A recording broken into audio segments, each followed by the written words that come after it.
Ever get tired of working for a living? Every damn day. But I've got a nasty addiction called money, so I do what I do.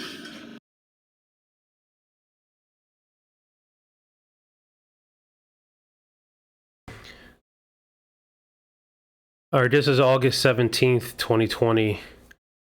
Just want to do a quick video in reference to a JP Morgan Chase lawsuit, $2.5 million in reference to cryptocurrency. Some of this information is kind of old, but the relevance is still important as to watch what these companies do and watch what they say. A $2.5 million Chase crypto fee class action settlement reached.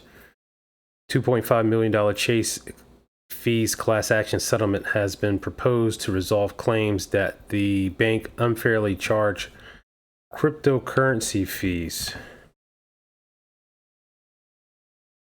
This is all reference to people that bought cryptocurrency between a certain time using their actual credit cards to make the purchases, as opposed to using like a debit card. This is Tucker versus Chase Bank. A settlement has been reached in a class action lawsuit pending in the U.S. District Court for the Southern District of New York, entitled Tucker versus Chase Bank.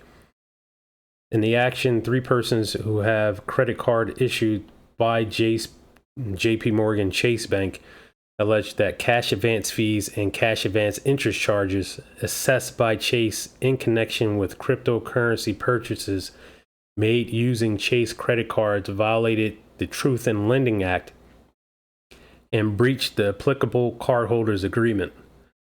The lawsuit contends that such cryptocurrency transactions are not cash-like transactions under the credit card contract, and thus the cash advance fees and interest were improper. Chase disputes the contention and denies that it engaged in any wrongdoing. These big banks always deny wrongdoing in everything that they do, even though they know it's wrong. The court has not decided which side is right. The court has tentatively approved the proposed settlement agreement to which the parties have agreed. Current and former holders of Chase credit cards who from April 10, 2015 through May 22, 2020 were assessed cash advance fees and or cash advance interest charges for cryptocurrency transactions made using their Chase credit cards may be eligible to receive a check. So if this applies to you and you bought cryptocurrency between April 10th, 2015 and May 22nd, 2020, and you don't want to do anything, you may just get a check in the mail. If you are entitled under the settlement to a check, you do not have to do anything to receive it.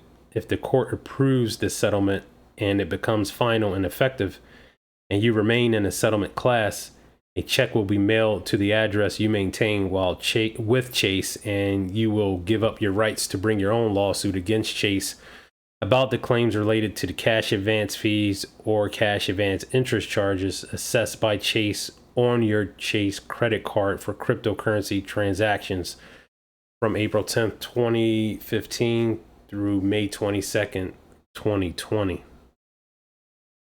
So once again, these big banks, they do illegal practices and they just get a slap on the wrist time after time. Once again, you have to pay attention to what they do, not what they say. And this is an older article that brings it home. This is from 2017. After the boss calls Bitcoin a fraud, JP Morgan buys the dip. Just recently news, which is not recent now, but during this article, Bitcoin.com reported on JP Morgan executive Jamie Dimon calling Bitcoin a fraud and claiming he would fire any employee from his firm who traded digital currency for being stupid. Now it seems JP Morgan has been caught red-handed purchasing a bunch of XBT shares, otherwise known as exchange-traded notes, that track the price of Bitcoin. JP Morgan doesn't just purchase Bitcoin notes, but it is also heavily involved with the blockchain fever that has infected banks across the world. The financial firm has applied for a Bitcoin alternative patent with the US over 175 times in 2013. 175 times they applied for a patent, and they're telling people not to buy Bitcoin. The company is also working on an Ethereum-based blockchain alongside, according to the people familiar with the matter, working with Zcash development as well. With the Ethereum project called Quorum, JP Morgan has its own GitHub repo that explains how the permission blockchain does not need consensus mechanisms like proof of work or proof of stake. Additionally, former JP Morgan executives are all about blockchain technologies these days, and even Bitcoin. The veteran commodities trader Daniel Masters joined JP Morgan right after graduating college, and in 2014 announced he was starting a Bitcoin-based hedge fund. Another former JP Morgan mogul, Blythe Masters, started her own blockchain startup. And this startup is huge. It's Hyperledger, which is now run by the Linux Foundation. Masters is still heavily involved with blockchain project and has a seat on the governance board. If you're not familiar with Hyperledger, you need to Google it. It's a beast. And back to JP Morgan. These guys, one of the biggest crooks in this business. They never go to jail. They always get fined. Fine after fine. Since 2000, the penalties that JP Morgan has been fined, 34 billion, 517 million. $828,993. That's 34 billion with a B. Financial offenses, competition-related offenses, consumer protection-related offenses, government contracting-related offenses, employment-related offenses, investor protection violation, mortgage abuses, banking violations, anti-money laundering deficiencies. This is nuts. No one ever goes to jail.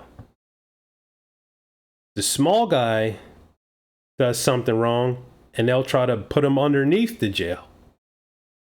But these banks, they just get a slap on the wrist, and it's just business as usual.